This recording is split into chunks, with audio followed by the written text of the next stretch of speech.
Hi, I'm Jerry with PressureWasher.net. We're going to troubleshoot a pump system right now.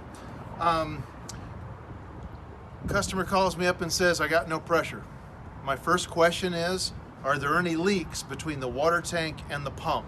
So what you need to be able to do, one way or the other, whether it's switching a three-way ball valve so you can pressure feed from your garden hose directly into the pump or whatever.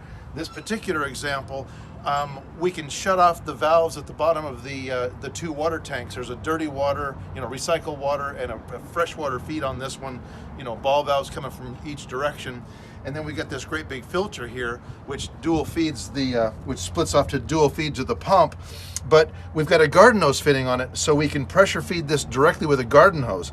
If we can shut off those valves at the tanks and pressure feed the entire inlet side of the system from those ball valves all the way up, then we can verify that we have absolutely no way for this pump to suck air on the inlet side of the pump.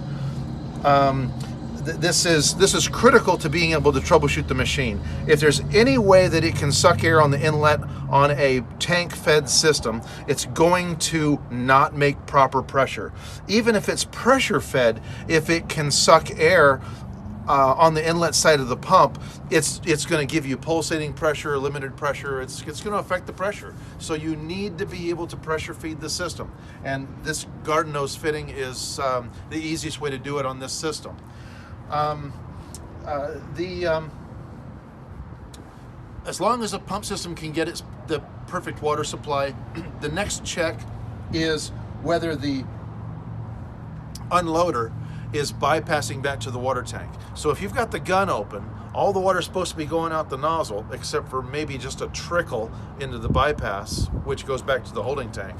If you've got the gun open and it's got a tube or piss going back into that water tank, you're losing pressure, you're losing flow out the unloader. It's the unloader's fault, or the adjustment on the unloader, that's forcing it to bypass if you don't have pressure. If you've got good pressure, but it's still bypassing a lot of water, you just have a partially plugged nozzle, or the nozzle's the wrong size. But if the unloader is bypassing back to the water tank, and you need to be able to have that bypass line where you can see the water bypassing. It's important to troubleshooting. That's the second question I'm going to ask when you call me and say you got no pressure. I'm going to ask you if there's any water bypassing back to the water tank when the gun is open. It's the unloader's fault if that's what the deal is. Simple troubleshooting.